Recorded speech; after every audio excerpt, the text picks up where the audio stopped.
السلام عليكم خياتي، وش راكم؟ لاباس الحمد لله. جيت وجبت معايا واحد الكيك ما شاء الله لقهوة العصر، تشربيه مع ناسك مع احبابك مع ولادك، ربي يدوم الافراح ان شاء الله. هنا نبداو الوصفة. اول حاجة واش عندي هنا انا، الا كان عندك بلندر ما عندكش ديري الباتور ولا البغان، واش عندك استعملي. انا حكمت هنا 4 حبات بيض، وضفت عليهم كاس سكر ستاليزي، وزدت عليهم كاس حليب، وزدت عليهم هنا شويه قرصه ملح، وهنا مغرفه صغيره تاع قهوه لافاني، وهنا الفيديو صوتالي ديري كاس زيت، 4 حبات بيض وكاس زيت وكاس حليب وشويه لافاني وشويه ملح. وهنا كي تخلطيهم مليح فرغيهم في الاناء. واش تضيفي عليهم؟ حكمي 3 كيسان اللي كيلتي بهم الزيت والحليب، 3 كيسان فرينه، بصح ديري فرينه تدريجا، ما ديريهمش على جهه. في 3 كيسان فرينه ديري 2 باكيات لا ليفور شيميك،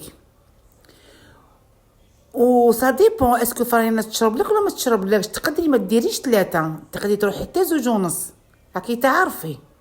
هنا شوفي هاد الخطوه مهمه، كي يدير لك هاد الشكل تاع ويت ودائره عارفي بلي راهو مليح. وفي الاخير واش ديري؟ احكمي مغرفه تاع خل ابيض ولا خل احمر واش عندك، وخلطي.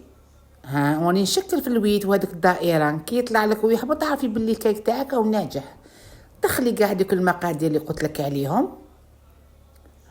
كي تشوفي هنا كان عندنا مول كاري، درت فيه شويه زيت، دهنته بالزيت وزدت عليه شويه فرينه ودرته في الكونجيلاتور حوالي دقيقه 2 دقائق لو يجمد، وفرغت عليه الخليط. وهنا ديري مغرفه تاع كاكاو في الخليط اللي قعد لك. من بعد كي تخلطي هذيك الخليط تاع كاكاو فرغيه في الوسط تاع الكيك.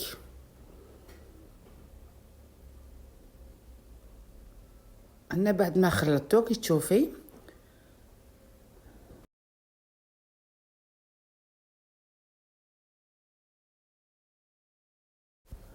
ومن بعد فرغيه.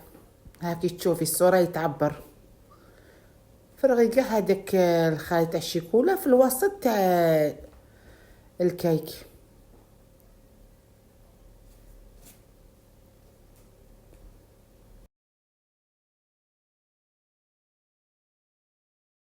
انا هنا كان عندي بانسو، ودخلي كاع هذاك الخليط كانك راكي ديري، راكي تخلطيه مليح من الفوق لتحت كزخرفه. كي تشوفي الصوره يتعبر. كي تكملي هذا تكون الفرن شاعل على اعلى درجه. كي تروحي تدخلي الكيك نقسيلو ما تحليلوش كاع الفور. الا حليتيلو الفور يحبط لك كاع ما يطلعلكش. خليه ما تحليلوش كاع، كيما قلت لك ما تحليلوش كاع الفور وخليه يطيب. هو بعد ما طاب شوفوا كيش طلع ما شاء الله. هناك ما حليتلوش كاع الفور.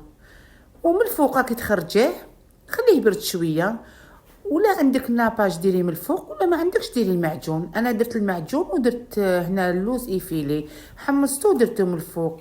واحد الكيك جربوه واكتبوا لي في لي كومونتير. يعطيكم الصحه وديروا لي جام، ما تنساوليش بالجام. بعد ما قطعته ويعطيكم الصحه خياتي، واشتركوا بالقناه باش يلحقوا غير جديد. السلام عليكم ورحمه الله تعالى وبركاته.